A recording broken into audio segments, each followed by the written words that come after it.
श्री पंचमुखी हनुमत कवचम। ओम श्री पंचवदनायांजनेयाय नमः। ओम अस्य श्री पंचमुख हनुमन् मंत्रस्य ब्रह्मा ऋषिः गायत्री छन्दः पंचमुख विराट हनुमान् देवता ह्रीं बीजं श्रीं शक्तिः क्रौं कीलकम् क्रूं कवचम क्रैं अस्त्राय फट् इति दिग्बन्धः। श्री गरुड उवाच अथ ध्यानं प्रवक्ष्यामि शृणु सर्वांग सुन्दरी यत्कृतं देवदेवेन ध्यानं हनुमतः प्रियम्। पंचवक्त्रं महाभीमं त्रिपञ्चनयनैर्युतं बाहुभिर्दशभिर्युक्तं सर्वकामार्थसिद्धिदम्। पूर्वं तु वानरं वक्त्रं कोटिसूर्यसमप्रभम् दंष्ट्राकरालवदनं भ्रुकुटीकुटिलेक्षणम्। अस्यैव दक्षिणं वक्त्रं नारसिंहं महाद्भुतम् अत्युग्रतेजवपुषं भीषणं भयनाशनम्। पश्चिमं गारुणं वक्त्रं वक्रतुण्डं महाबलम् सर्वनागप्रशमनं विषभूतादिकृन्तनम्। उत्तरं सौकरं वक्त्रं कृष्णं दीप्तं नभोपमम् पातालसिंहवेताल ज्वररोगादिकृन्तनम्। ऊर्ध्वं हयाननं घोरं दानवान्तकरं परम् येन वक्त्रेण विप्रेन्द्र तारकाख्यं महासुरम्। जघान शरणं तत्स्यात् सर्वशत्रुहरं परम् ध्यात्वा पञ्चमुखं रुद्रं हनुमन्तं दयानिधिम्।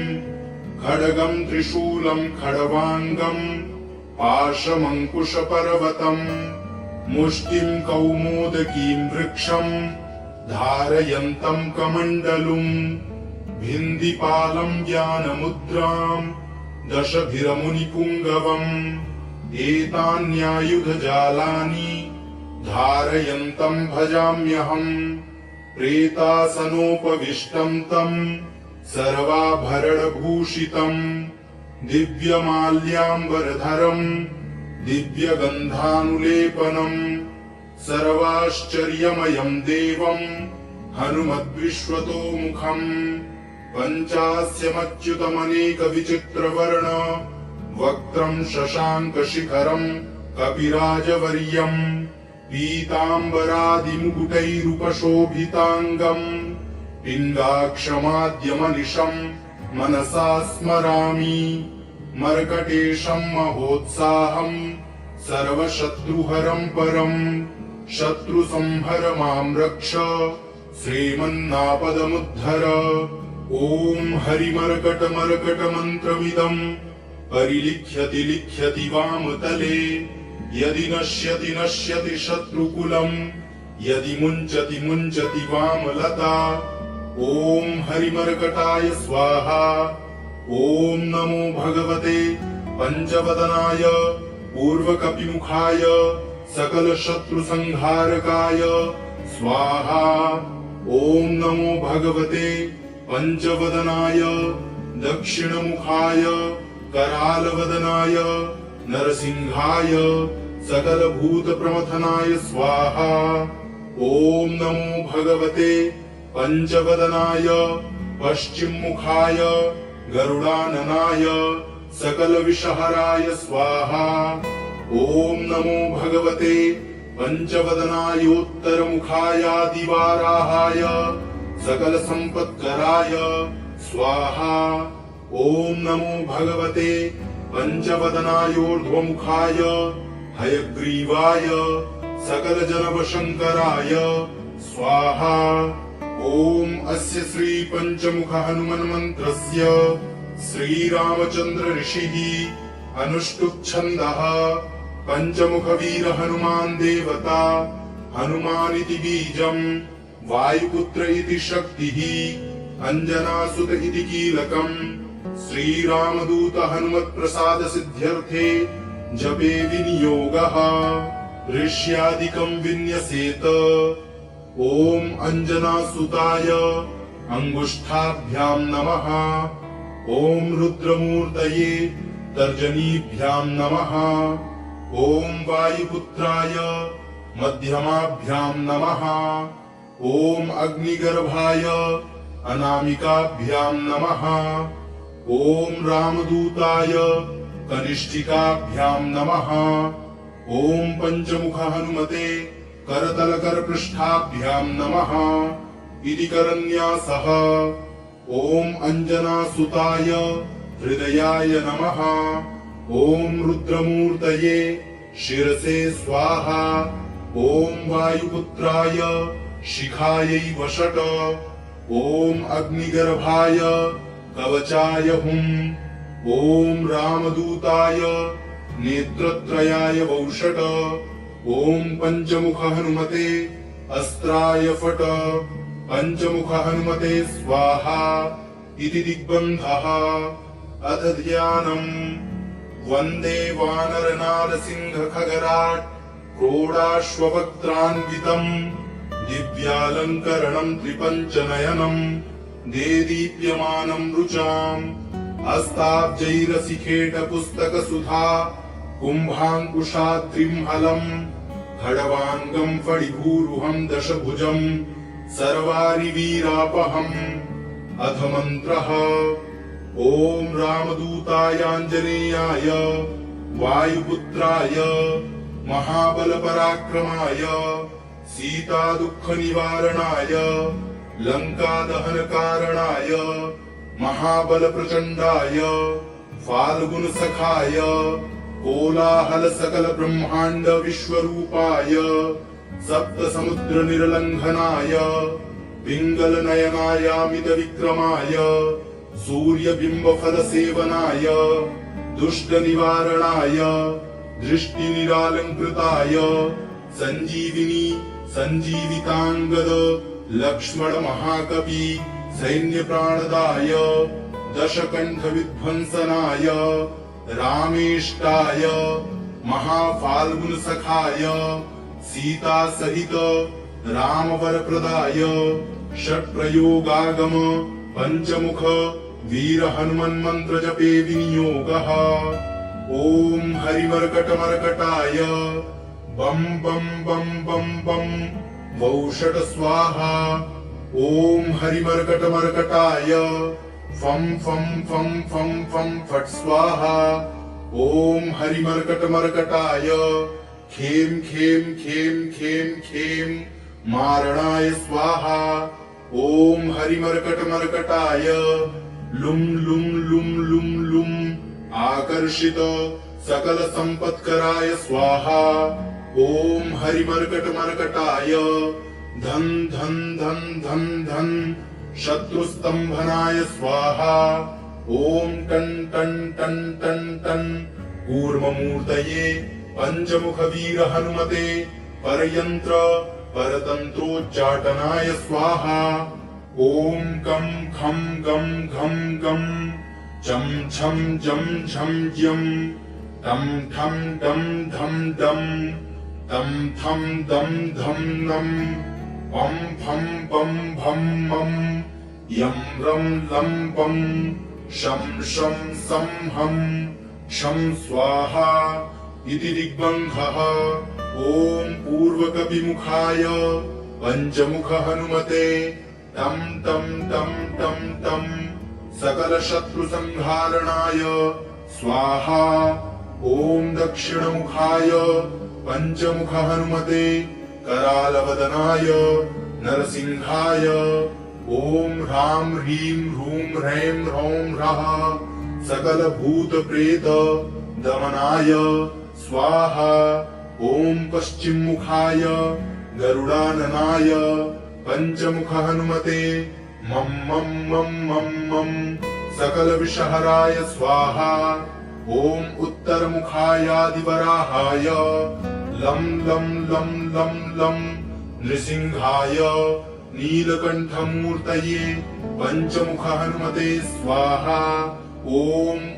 ऊर्ध्वमुखाय हयग्रीवाय रुं रुं रुं रुं रुं रुद्रमूर्तये सकल प्रयोजन निर्वाहकाय स्वाहा। ओम अंजनासुताय वायुपुत्राय महाबलाय सीता शोक निवारणाय श्रीरामचंद्र कृपा पादुकाय महावीर्य प्रमथनाय ब्रह्मांडनाथाय कामदाय पंचमुख वीर हनुमते स्वाहा। भूत प्रेत पिशाच ब्रह्म राक्षस शाकिनी डाकिन्यंतरिक्ष ग्रह परयंत्र परतंत्रोच्चाटनाय स्वाहा। सकल प्रयोजन निर्वाहकाय पंचमुख वीर हनुमते श्रीरामचंद्र वरप्रदाय जम जम जम जम जम स्वाहा। इदं कवचं पठित्वा तु महाकवचं पठेन्नरः एकवारं जपेत् स्तोत्रं सर्वशत्रुनिवारणं द्विवारं तु पठेन्नित्यं पुत्रपौत्रप्रवर्धनं त्रिवारं च पठेन्नित्यं सर्वसम्पत्करं शुभं चतुर्वारं पठेन्नित्यं सर्वरोगनिवारणं पंचवारं पठेन्नित्यं सर्वलोकवशङ्करं षड्वारं पठेन्नित्यं सर्वदेववशङ्करं सप्तवारं पठेन्नित्यं सर्वसौभाग्यदायकं अष्टवारं पठेन्नित्यं मिष्टकामार्थसिद्धिदं नववारं पठेन्नित्यं राजभोगमवाप्नुयात् दशवारं पठेन्नित्यं त्रैलोक्यज्ञानदर्शनं रुद्रावृत्तिं पठेन्नित्यं सर्वसिद्धिर्भवेत् ध्रुवं निर्वलो रोगयुक्तश्च महाव्याध्यादिपीडितः कवचस्मरणेनैव महाबलमवाप्नुयात्। ॐ श्री पंचवदनायाञ्जनेयाय नमः। ॐ अस्य श्री पंचमुख हनुमन्मन्त्रस्य ब्रह्मा ऋषिः गायत्री छन्दः पंचमुख विराट हनुमान् देवता ह्रीं बीजं श्रीं शक्तिः क्रौं कीलकं क्रूं कवचं क्रैं अस्त्राय फट् इति दिग्बन्धः। श्रीगरुड उवाच अथ ध्यानं प्रवक्ष्यामि शृणु सर्वाङ्गसुन्दरी यत्कृतं देवदेवेन ध्यानं हनुमतः प्रियं पञ्चवक्त्रं महाभीमं त्रिपञ्चनयनैर्युतं बाहुभिर्दशभिर्युक्तं सर्वकामार्थसिद्धिदम् पूर्वं तु वानरं वक्त्रं कोटिसूर्यसमप्रभं दंष्ट्राकरालवदनं भृकुटीकुटिलेक्षणम् अस्यैव दक्षिणं वक्त्रं नारसिंहं महाद्भुतम् अत्युग्रतेजवपुषं भीषणं भयनाशनम् पश्चिमं गारुणं वक्त्रं वक्रतुण्डं महाबलम् सर्वनागप्रशमनम् विषभूतादिकृन्तनम् उत्तरं सौकरं वक्त्रं कृष्णं दीप्तं नभोपमम् पातालसिंहवेताल ज्वररोगादिकृन्तनम् ऊर्ध्वं हयाननं घोरं दानवान्तकरं परम् येन वक्त्रेण विप्रेन्द्र तारकाख्यं महासुरम् जघान शरणं तत्स्यात् सर्वशत्रुहरं परम् ध्यात्वा पञ्चमुखं रुद्रं हनुमन्तं दयानिधिम् खड्गं त्रिशूलं खड्वाङ्गं पाशमङ्कुशं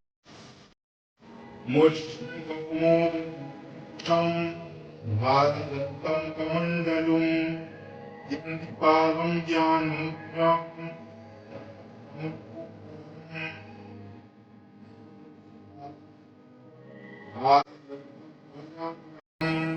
प्रेतासनोपविष्टं तं सर्वाभरणभूषितं दिव्यमाल्याम्बरधरम् दिव्यगन्धानुलेपनम् सर्वाश्चर्यमयम् देवम् हनुमद्विश्वतोमुखम् पञ्चास्यमच्युतमनेकविचित्रवर्ण वक्त्रम् शशाङ्कशिखरम् कपिराजवर्यम् पीताम्बरादिमुकुटैरुपशोभिताङ्गम् पिङ्गाक्षमाद्यमनिशम् मनसा स्मरामि मर्कटेशम् महोत्साहम् सर्वशत्रुहरम् परम् शत्रुसंहर माम् रक्ष श्रीमन्नापदमुद्धर ॐ हरिमर्कटमर्कटमन्त्रमिदम् परिलिख्यति लिख्यति वामतले यदि नश्यति नश्यति शत्रुकुलम् यदि मुञ्चति मुञ्चति वामलता ॐ हरिमर्कटाय स्वाहा ॐ नमो भगवते पञ्चवदनाय पूर्वकपिमुखाय सकलशत्रुसंहारकाय स्वाहा ॐ नमो भगवते पञ्चवदनाय दक्षिणमुखाय करालवदनाय नरसिंहाय सकलभूतप्रमथनाय स्वाहा ॐ नमो भगवते पञ्चवदनाय पश्चिममुखाय गरुडाननाय सकलविषहराय स्वाहा ॐ नमो भगवते पञ्चवदनायोत्तरमुखायादिवाराहाय सकलसम्पत्कराय स्वाहा ॐ नमो भगवते पञ्चवदनायोर्ध्वमुखाय हयग्रीवाय सकलजनवशङ्कराय स्वाहा ॐ अस्य श्री पञ्चमुख हनुमन्मन्त्रस्य श्रीरामचन्द्र ऋषिः अनुष्टुप् छन्दः पञ्चमुख वीर हनुमान् देवता हनुमानिति बीजम् वायुपुत्र इति शक्तिः अञ्जनासुत इति कीलकम् श्रीरामदूत हनुमत्प्रसाद सिद्ध्यर्थे जपे विनियोगः ऋष्यादिकम् विन्यसेत ॐ अञ्जनासुताय अङ्गुष्ठाभ्याम् नमः ॐ रुद्रमूर्तये तर्जनीभ्याम् नमः ॐ वायुपुत्राय मध्यमाभ्याम् नमः ॐ अग्निगर्भाय अनामिकाभ्याम् नमः ॐ रामदूताय कनिष्ठिकाभ्याम् नमः ॐ पञ्चमुख हनुमते करतलकरपृष्ठाभ्याम् नमः इति करन्यासः ॐ अञ्जनासुताय हृदयाय नमः ॐ रुद्रमूर्तये शिरसे स्वाहा ॐ वायुपुत्राय शिखायै वषट ॐ अग्निगर्भाय कवचाय हुम् ॐ रामदूताय नेत्रत्रयाय वौषट ॐ पञ्चमुख हनुमते अस्त्राय फट पञ्चमुख हनुमते स्वाहा इति दिग्बन्धः अथ ध्यानम् वन्दे वानरनारसिंहखगराट् क्रोडाश्ववक्त्रान्वितम् दिव्यालङ्करणम् त्रिपञ्चनयनम् देदीप्यमानम् रुचाम् हस्ताब्जैरसिखेटपुस्तकसुधा कुम्भाङ्कुशाद्रिम्हलम् खड्वाङ्गम् फणिभूरुहम् दशभुजम् सर्वारिवीरापहम् अथ मन्त्रः ॐ रामदूतायाञ्जनेयाय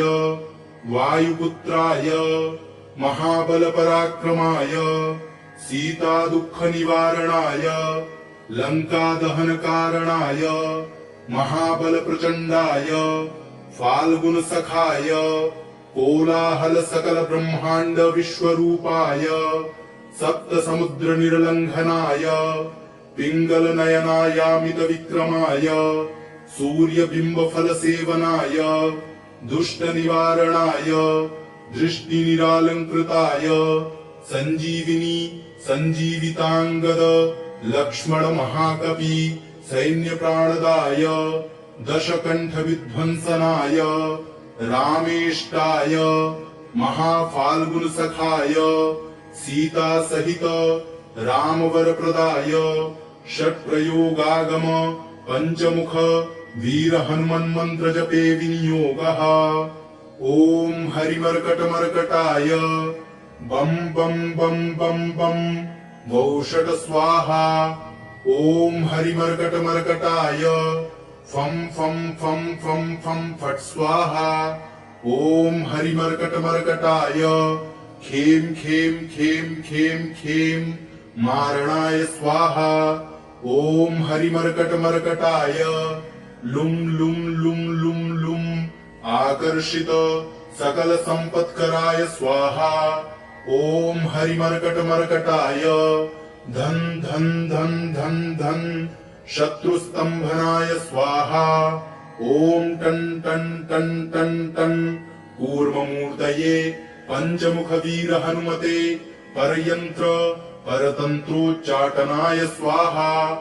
ओम कम खम गम घम गम चम छम जम झम यम टम ठम डम धम डम तम थम दम धम नम पम फम बम भम मम यम रम लम बम शम शम सम हम शम स्वाहा इति दिग्बन्धः। ओम पूर्वकपिमुखाय पंचमुख हनुमते टम टम टम टम टम सकल शत्रु संहारणाय स्वाहा। ओम दक्षिणमुखाय पंचमुख हनुमते करालवदनाय नरसिंहाय ओम ह्रां ह्रीं ह्रूं ह्रैं ह्रौं ह्रः सकल भूत प्रेत दमनाय स्वाहा। ओम पश्चिम मुखाय गरुडाननाय पंचमुख हनुमते मम मम मम मम मम सकल विषहराय स्वाहा। ओम उत्तर मुखायादिवराहाय लं लं लं लं लं नृसिंहाय नीलकंठमूर्तये पंचमुख हनुमते स्वाहा। ओम ऊर्ध्वमुखाय हयग्रीवाय रुं रुं रुं रुं रुं रुद्रमूर्तये सकल प्रयोजन निर्वाहकाय स्वाहा। ओम अंजनासुताय वायुपुत्राय महाबलाय सीता शोक निवारणाय श्री रामचंद्र कृपा पादुकाय महावीर्य प्रमथनाय ब्रह्मांडनाथाय कामदाय पंचमुख वीर हनुमते स्वाहा। भूत प्रेत पिशाच ब्रह्म राक्षस शाकिनी डाकिन्यंतरिक्ष ग्रह पर्यंत्र परतंत्रोच्चाटनाय स्वाहा। सकल प्रयोजन निर्वाहकाय पंचमुख वीर हनुमते श्री रामचंद्र वरप्रदाय जम जम जम जम जम स्वाहा। इदं कवचं पठित्वा तु महाकवचं पठेन्नरः एकवारं जपेत् स्तोत्रम् सर्वशत्रुनिवारणम् द्विवारं तु पठेन्नित्यम् पुत्रपौत्रप्रवर्धनम् त्रिवारं च पठेन्नित्यम् सर्वसम्पत्करं शुभम् चतुर्वारं पठेन्नित्यम् सर्वरोगनिवारणम् पंचवारं पठेन्नित्यम् सर्वलोकवशङ्करम् षड्वारं पठेन्नित्यम् सर्वदेववशङ्करम् सप्तवारं पठेन्नित्यम् सर्वसौभाग्यदायकम् अष्टवारं पठेन्नित्यम् मिष्टकामार्थसिद्धिदम् नववारं पठेन्नित्यम् राजभोगमवाप्नुयात् दशवारं पठेन्नित्यम् त्रैलोक्यज्ञानदर्शनम् रुद्रावृत्तिं पठेन्नित्यम् सर्वसिद्धिर्भवेत् ध्रुवम् निर्बलो रोगयुक्तश्च महाव्याध्यादिपीडितः कवचस्मरणेनैव महाबलमवाप्नुयात्। ॐ श्री पंचवदन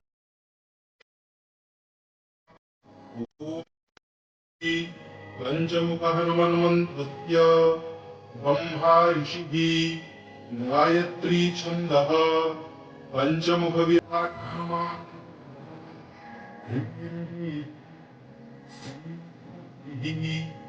ॐ कीलकम् ॐ कवचम् त्रयीम् अस्त्राय फट् इति दिग्बन्धः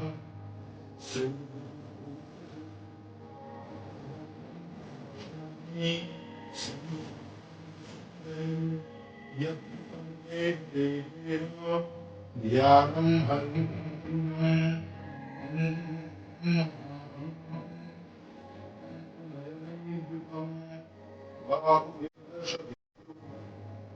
सर्वकामार्थसिद्धिदम्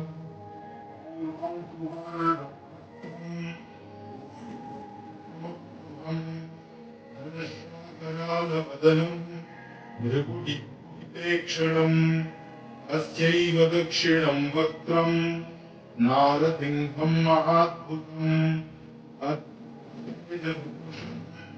भीषणम् भयनाशनम् पश्चिमम् दारुणम् वक्त्रम् वक्रतुण्डम् महाबलम् सर्वनागप्रशमनम् विषभूतादिकन्तमम् उत्तमम्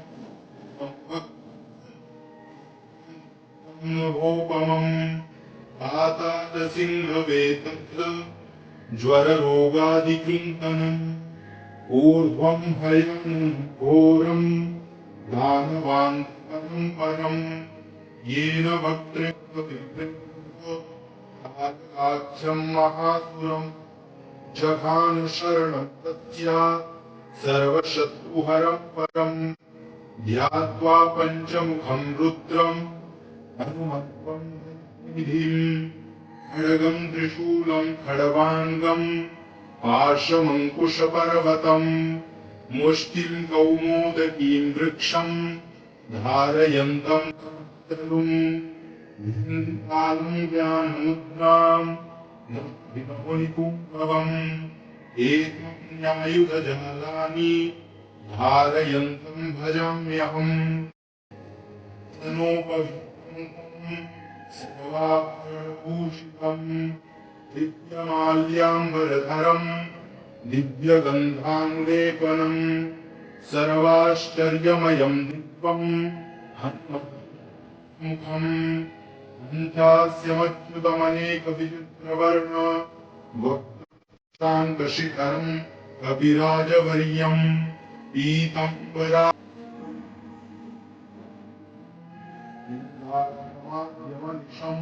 मनसा स्मरामि मर्कटेकम् महोत्साहम् सर्वशत्रुहरम् परम्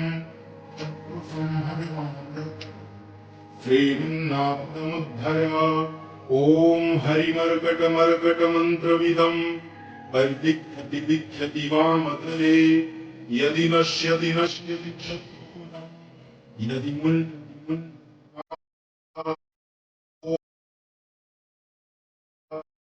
मुञ्चति पञ्चवदनाय पूर्वकपिमुखाय सकलशत्रुनिवारकाय स्वाहा ॐ नमो भगवते पञ्चवदनाय दक्षिणमुखाय करालवदनाय नरसिंहाय सकलभूतप्रमुखाय स्वाहा ॐ नमो भगवते पञ्चवदनाय पश्चिममुखाय करुणाननाय सकलविग्रहाय स्वाहा ॐ नमो भगवते पञ्चवदनाय उत्तरमुखायादिवाराहाय सकलसम्पत्कराय स्वाहा ॐ नमो भगवते पञ्चवदनाय ऊर्ध्वमुखाय हयग्रीवाय सकलजनकशङ्कराय स्वाहा ॐ अस्य श्रीपञ्चमुख हनुमन्मन्त्रस्य श्रीरामचन्द्र पञ्चमुख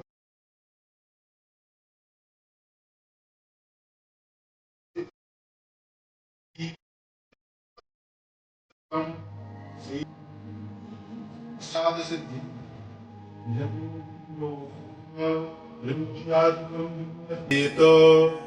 ॐ अञ्जनासुताय अङ्गुष्ठाभ्याम् नमः ॐ रुद्रमूर्तये तर्जनीभ्याम् नमः ॐ वायुपुत्राय मध्यमाभ्याम् नमः ॐ अग्निगर्भाय अनामिकाभ्याम् नमः ॐ रामदूताय कनिष्ठिकाभ्यां नमः। ॐ पंचमुख हनुमते करतलकरपृष्ठाभ्यां नमः इति करन्यासः। ॐ अंजनासुताय हृदयाय नमः। ॐ रुद्रमूर्तये शिरसे स्वाहा। ॐ वायुपुत्राय शिखायै वषट। ॐ अग्निगर्भाय कवचाय हुम्। ॐ रामदूताय नेत्रत्रयाय वौषट। ॐ पंचमुख हनुमते अस्त्राय फट। पंचमुख हनुमते स्वाहा इति दिग्बन्धः। अथ ध्यानम्। वन्दे वानरनारसिंहखगराट् क्रोडाश्ववक्त्रान्वितम् दिव्यालङ्करणम् त्रिपञ्चनयनम् देदीप्यमानम् रुचाम् हस्ताब्जैरसिखेटपुस्तकसुधा कुम्भाङ्कुशाद्रिम्हलम् खड्वाङ्गम् फणिभूरुहम् दशभुजम् सर्वारिवीरापहम्। अथ मन्त्रः।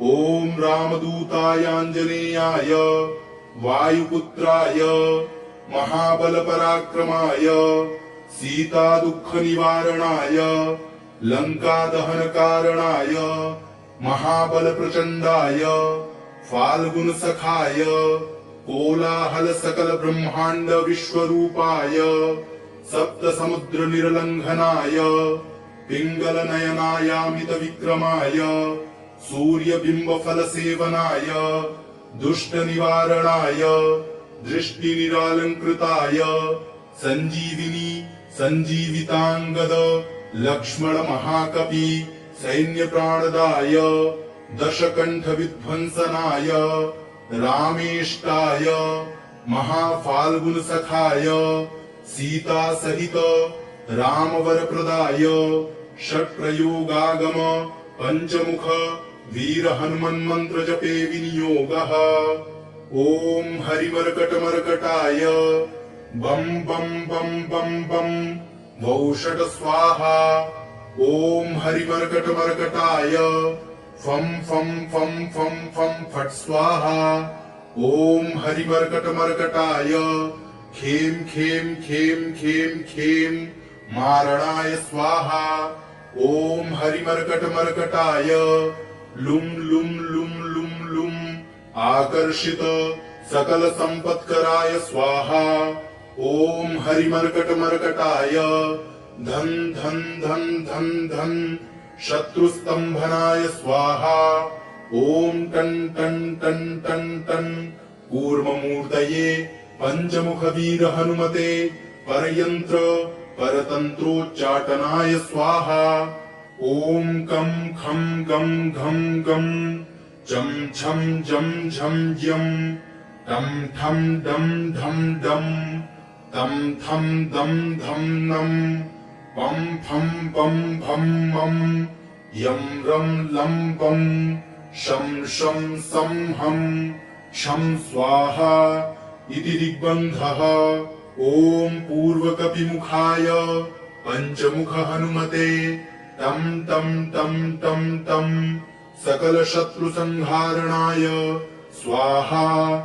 ॐ दक्षिणमुखाय पंचमुख हनुमते करालवदनाय नरसिंहाय ॐ ह्रां ह्रीं ह्रूं ह्रैं ह्रौं ह्रः सकल भूत प्रेत दमनाय स्वाहा।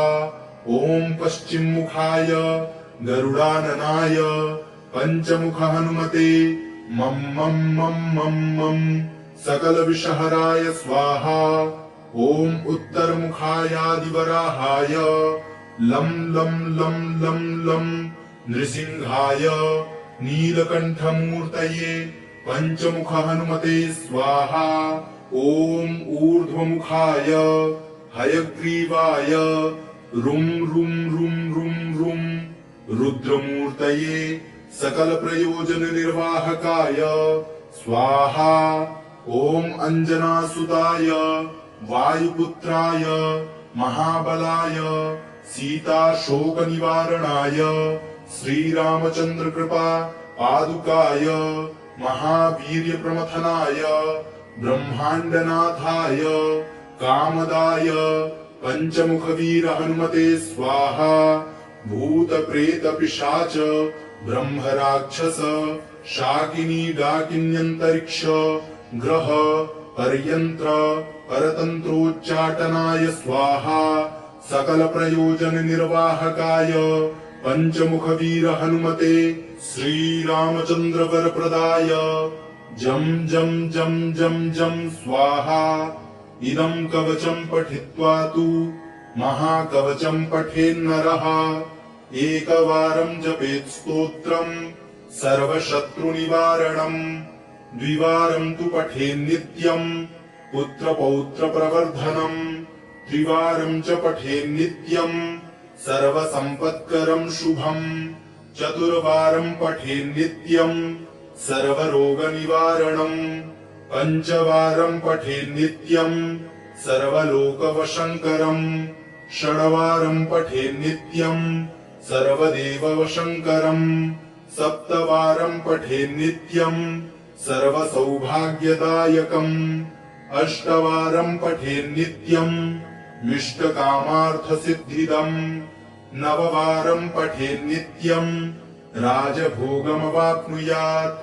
दशवारं पठेन्नित्यं त्रैलोक्यज्ञानदर्शनम्। रुद्रावृत्तिं पठेन्नित्यं सर्वसिद्धिर्भवेद्ध्रुवम्। निर्बलो रोगयुक्तश्च महाव्याध्यादिपीडितः कवचस्मरणेनैव महाबलमवाप्नुयात्। ॐ श्री पंचवदनायाञ्जनेयाय नमः। ॐ अस्य श्री पंचमुख हनुमन्मन्त्रस्य ब्रह्मा ऋषिः गायत्री छन्दः पंचमुख विराट हनुमान् देवता। ह्रीं बीजं श्रीं शक्तिः क्रौं कीलकम् क्रूं कवचं क्रैं अस्त्राय फट् इति दिग्बन्धः। श्रीगरुड उवाच अथ ध्यानं प्रवक्ष्यामि शृणु सर्वाङ्गसुन्दरी। यत्कृतं देवदेवेन ध्यानं हनुमतः प्रियम्। पञ्चवक्त्रं महाभीमं त्रिपञ्चनयनैर्युतम्। बाहुभिर्दशभिर्युक्तम् सर्वकामार्थसिद्धिदम्। पूर्वं तु वानरं वक्त्रं कोटिसूर्यसमप्रभम्। दंष्ट्राकरालवदनम् भृकुटीकुटिलेक्षणम्। अस्यैव दक्षिणं वक्त्रं नारसिंहं महाद्भुतम्। अत्युग्रतेजवपुषं भीषणं भयनाशनम्। पश्चिमं गारुणं वक्त्रं वक्रतुण्डं महाबलम्। सर्वनागप्रशमनम् विषभूतादिक्रन्तनम्। उत्तरं सौकरं वक्त्रं कृष्णं दीप्तं नभोपमम्। पातालसिंहवेताल ज्वररोगादिकृन्तनम्। ऊर्ध्वं हयाननं घोरं दानवान्तकरं परम्। येन वक्त्रेण विप्रेन्द्र तारकाख्यं महासुरम्। जघान शरणं तत्स्यात् सर्वशत्रुहरं परम्। ध्यात्वा पञ्चमुखं रुद्रं हनुमन्तं दयानिधिम्। खड्गं त्रिशूलं खड्वाङ्गं पाशमङ्कुशपर्वतम्। मुष्टिं कौमोदकीं वृक्षं धारयन्तं कमण्डलुम्। भिन्दिपालं ज्ञानमुद्रां दशभिरमुनिपुङ्गवम्। एतान्यायुधजालानि धारयन्तं भजाम्यहम्। प्रेतासनोपविष्टं तं सर्वाभरणभूषितम्।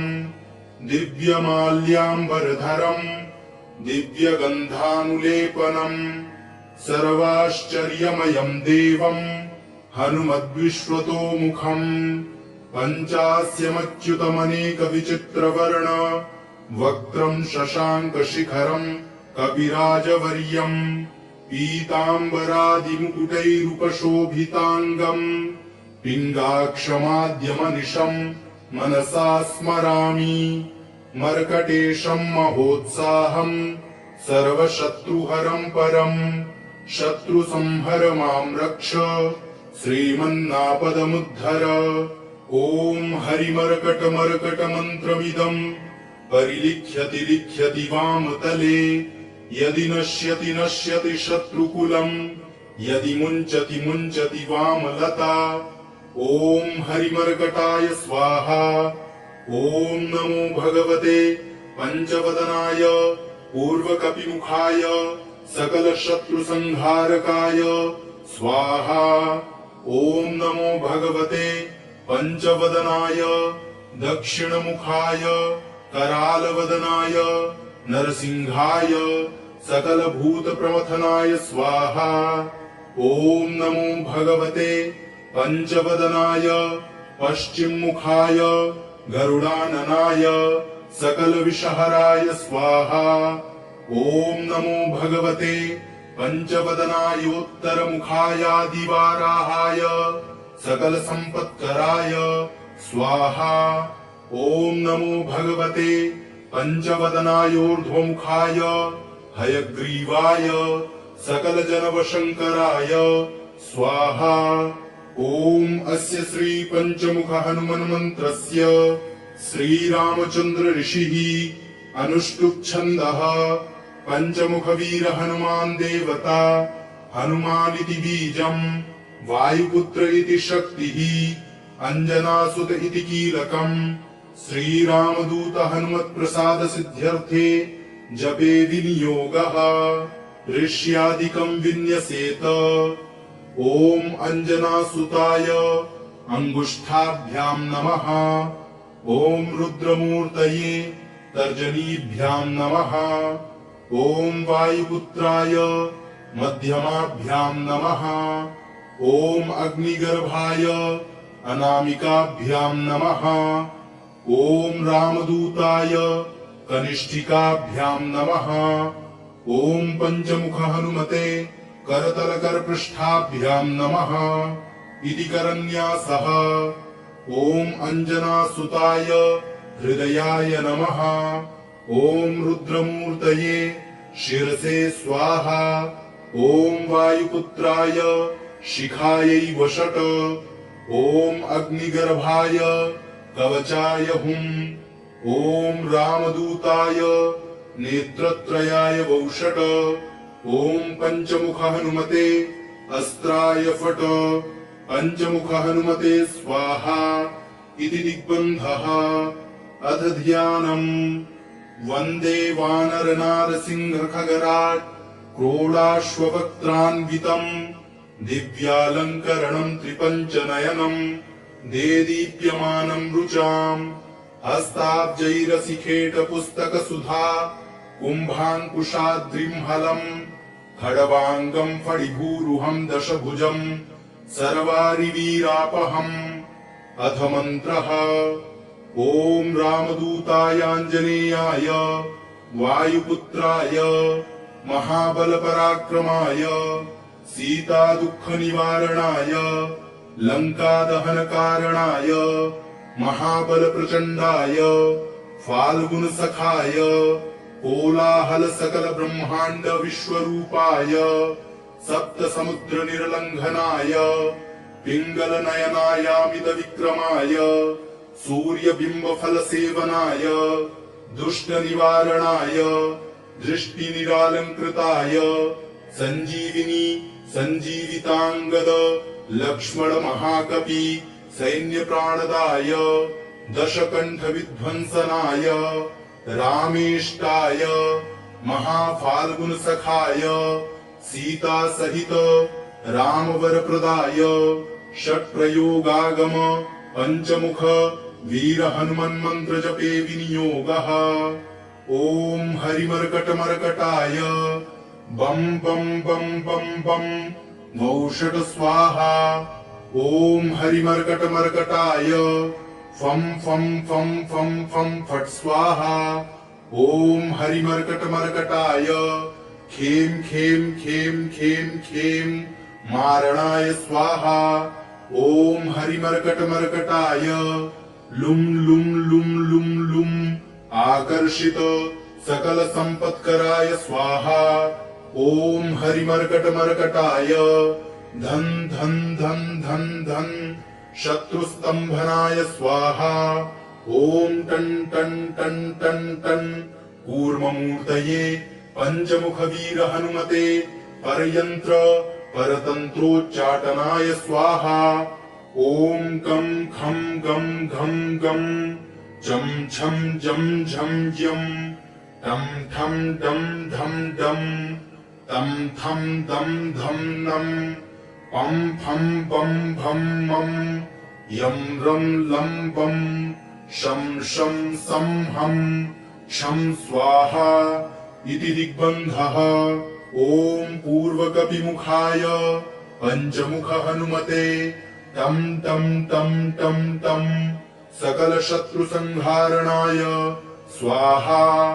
ओम दक्षिणमुखाय पंचमुख हनुमते करालवदनाय नरसिंहाय ओम ह्रां ह्रीं ह्रूं ह्रैं ह्रौं ह्रः सकल भूत प्रेत दमनाय स्वाहा। ओम पश्चिम मुखाय गरुडाननाय पंचमुख हनुमते मम मम मम मम मम सकल विषहराय स्वाहा। ओम उत्तर मुखायादिवराहाय लं लं लं लं लं नृसिंहाय नीलकंठमूर्तये पंचमुख हनुमते स्वाहा। ओम ऊर्ध्वमुखाय हयग्रीवाय रुम रुम रुम रुम रुम रुद्रमूर्तये सकल प्रयोजन निर्वाहकाय स्वाहा। ओम अंजनासुताय वायुपुत्राय महाबलाय सीता शोक निवारणाय श्री रामचंद्र कृपा पादुकाय महावीर्य प्रमथनाय ब्रह्मांडनाथाय कामदाय पंचमुख वीर हनुमते स्वाहा। भूत प्रेत पिशाच ब्रह्म राक्षस शाकिनी डाकिन्यंतरिक्ष ग्रह पर्यंत्र परतंत्रोच्चाटनाय स्वाहा। सकल प्रयोजन निर्वाहकाय पंचमुख वीर हनुमते श्री रामचंद्र वरप्रदाय जम जम जम जम जम स्वाहा। इदं कवचं पठित्वा तु महाकवचं पठेन्नरः एकवारं जपेत् स्तोत्रम् सर्वशत्रुनिवारणम् द्विवारं तु पठेन्नित्यम् पुत्रपौत्रप्रवर्धनम् त्रिवारं च पठेन्नित्यम् सर्वसम्पत्करं शुभम् चतुर्वारं पठेन्नित्यम् सर्वरोगनिवारणम् पंचवारं पठेन्नित्यम् सर्वलोकवशङ्करम् षड्वारं पठेन्नित्यम् सर्वदेववशङ्करम् सप्तवारं पठेन्नित्यम् सर्वसौभाग्यदायकम् अष्टवारं पठेन्नित्यम् मिष्टकामार्थसिद्धिदम् नववारं पठेन्नित्यम् राजभोगमवाप्नुयात् दशवारं पठेन्नित्यम् त्रैलोक्यज्ञानदर्शनम् रुद्रावृत्तिं पठेन्नित्यम् सर्वसिद्धिर्भवेद्ध्रुवम् निर्बलो रोगयुक्तश्च महाव्याध्यादिपीडितः कवचस्मरणेनैव महाबलमवाप्नुयात्। ॐ श्री पंचवदनायाञ्जनेयाय नमः। ॐ अस्य श्री पंचमुख हनुमन्मन्त्रस्य ब्रह्मा ऋषिः गायत्री छन्दः पंचमुख विराट हनुमान् देवता ह्रीं बीजं श्रीं शक्तिः क्रौं कीलकं क्रूं कवचं क्रैं अस्त्रं फट्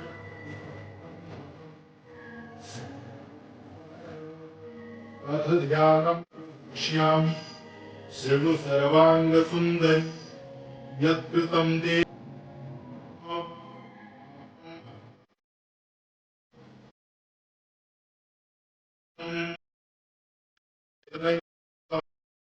बाहुभिर्दशभिर्युक्तम् पूर्वं तु वानरं वक्रं कोटिप्रभं दंष्ट्राकरालवदनं तस्यैव वक्रं नादं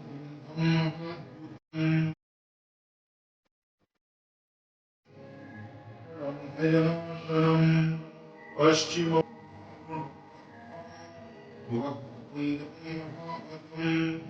सर्वनागप्रधानं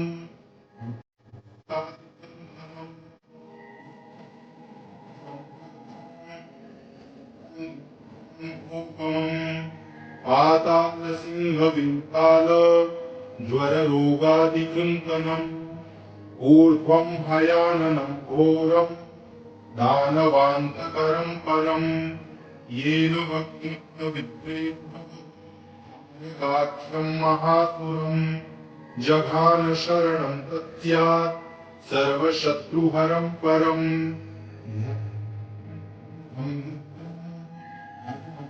दयानिधिं खड्गं त्रिशूलं खड्वाङ्गं पाशमङ्कुशपर्वतं मुष्टिं कौमोदवृक्षं धारयन्तं कमण्डलुं पालं ज्ञानमुद्रां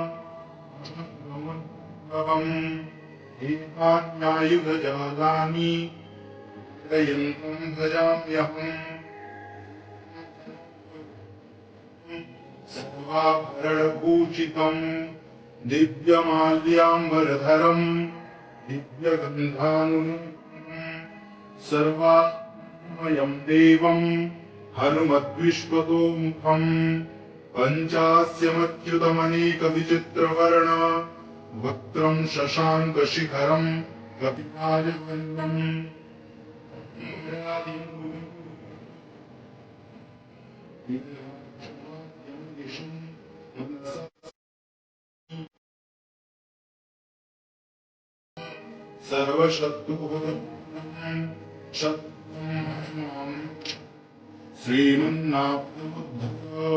ॐ हरिमर्कटमर्कटमन्त्रविदं परिलिख्यति लिख्यति वामतले यदि नश्यति नश्यति शत्रुकुलं यदि मुञ्चति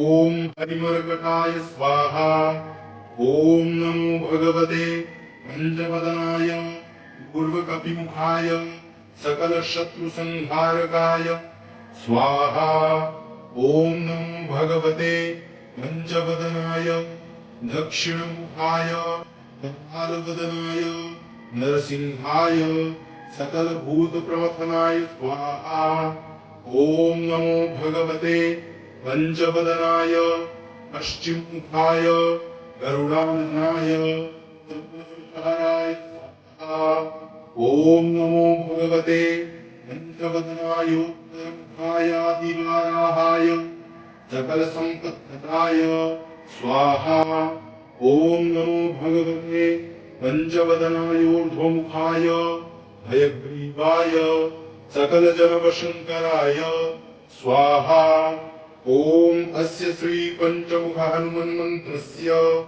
श्रीरामचन्द्रबुद्धिः अनुष्टुप्छन्दः पञ्चमुखवीर हनुमान् देवता हनुमानिति बीजं वायुपुत्र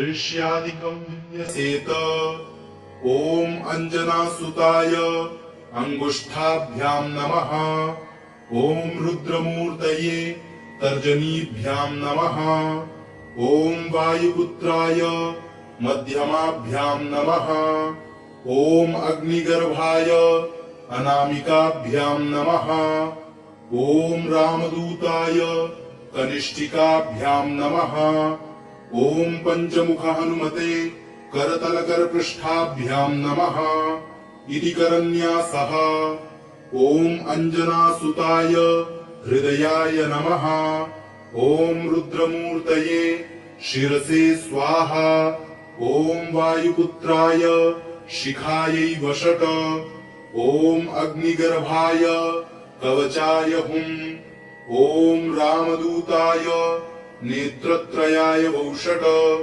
ॐ पंचमुख हनुमते अस्त्राय फट पंचमुख हनुमते स्वाहा इति दिग्बन्धः। अथ ध्यानम्। वन्दे वानर नारसिंह खगराट् क्रोडाश्ववक्त्रान्वितम् दिव्यालङ्करणम् त्रिपञ्चनयनम् देदीप्यमानम् रुचाम् हस्ताब्जैरसिखेटपुस्तकसुधा कुम्भाङ्कुशाद्रिम्हलम् खड्वाङ्गम् फणिभूरुहम् दशभुजम् सर्वारिवीरापहम्। अथ मन्त्रः। ॐ रामदूतायाञ्जनेयाय वायुपुत्राय महाबलपराक्रमाय सीतादुःखनिवारणाय लङ्कादहनकारणाय महाबलप्रचण्डाय फाल्गुनसखाय कोलाहलसकलब्रह्माण्डविश्वरूपाय सप्तसमुद्रनिर्लङ्घनाय पिङ्गलनयनायामितविक्रमाय सूर्यबिम्बफलसेवनाय दुष्टनिवारणाय दृष्टिनिरालङ्कृताय सञ्जीविनी सञ्जीविताङ्गद लक्ष्मणमहाकपि सैन्यप्राणदाय दशकण्ठविध्वंसनाय रामेष्टाय महाफाल्गुनसखाय सीतासहित रामवरप्रदाय षट्प्रयोगागम पंचमुख वीर हनुमन्मन्त्र जपे विनियोगः। ॐ हरिमर्कटमर्कटाय बम बम बम बम बम वौषट स्वाहा। ॐ हरिमर्कटमर्कटाय फम फम फम फम फम फट स्वाहा। ॐ हरिमर्कटमर्कटाय खेम खेम खेम खेम खेम मारणाय स्वाहा। ॐ हरिमर्कटमर्कटाय लुम लुम लुम लुम लुम आकर्षित सकल संपत्कराय स्वाहा। ॐ हरिमर्कटमर्कटाय धन धन धन धन धन शत्रुस्तंभनाय स्वाहा। ॐ टन टन टन टन टन कूर्ममूर्तये पंचमुख वीर हनुमते परयंत्र परतंत्रोच्चाटनाय स्वाहा। ॐ कं खं गं घं गं जं झं जं झं यं टं ठं डं धं डं तं थं दं धं नं पं फं बं भं मं यं रं लं बं शं शं सं हं शं स्वाहा इति दिग्बन्धः। ॐ पूर्वकपिमुखाय पंचमुख हनुमते तं तं तं तं तं सकल शत्रु संहारणाय स्वाहा। ॐ दक्षिणमुखाय पंचमुख हनुमते करालवदनाय नरसिंहाय ॐ ह्रां ह्रीं ह्रूं ह्रैं ह्रौं ह्रः सकल भूत प्रेत दमनाय स्वाहा। ॐ पश्चिममुखाय गरुडाननाय पंचमुख हनुमते मम मम मम मम मम सकल विषहराय स्वाहा। ॐ उत्तरमुखायादिवराहाय लं लं लं लं लं नृसिंहाय नीलकण्ठमूर्तये पंचमुख हनुमते स्वाहा। ॐ ऊर्ध्वमुखाय हयग्रीवाय रुं रुं रुं रुं रुं रुद्रमूर्तये सकल प्रयोजन निर्वाहकाय स्वाहा। ॐ अंजनासुताय वायुपुत्राय महाबलाय सीता शोक निवारणाय श्रीरामचंद्र कृपा पादुकाय महावीर्य प्रमथनाय ब्रह्मांडनाथाय कामदाय पंचमुख वीर हनुमते स्वाहा। भूत प्रेत पिशाच ब्रह्म राक्षस शाकिनी डाकिन्यंतरिक्ष ग्रह पर्यंत्र परतंत्रोच्चाटनाय स्वाहा। सकल प्रयोजन निर्वाहकाय पंचमुख वीर हनुमते श्रीरामचंद्र वरप्रदाय जम जम जम जम जम स्वाहा। इदं कवचं पठित्वा तु महाकवचं पठेन्नरः एकवारं जपेत् स्तोत्रं सर्वशत्रुनिवारणम् द्विवारं तु पठेन्नित्यं पुत्रपौत्रप्रवर्धनम् त्रिवारं च पठेन्नित्यं सर्वसम्पत्करं शुभम् चतुर्वारं पठेन्नित्यं सर्वरोगनिवारणम् पञ्चवारं पठेन्नित्यं सर्वलोकवशङ्करम् षड्वारं पठेन्नित्यं सर्वदेववशङ्करम् सप्तवारं पठेन्नित्यं सर्वसौभाग्यदायकम् अष्टवारं पठेन्नित्यं मिष्टकामार्थसिद्धिदम् नववारं पठेन्नित्यं राजभोगमवाप्नुयात् दशवारं पठेन्नित्यं त्रैलोक्यज्ञानदर्शनम् रुद्रावृत्तिं पठेन्नित्यं सर्वसिद्धिर्भवेत् ध्रुवम् निर्बलो रोगयुक्तश्च महाव्याध्यादिपीडितः कवचस्मरणेनैव महाबलमवाप्नुयात् इति श्री पंचमुखी हनुमत्कवचम् सम्पूर्णम्।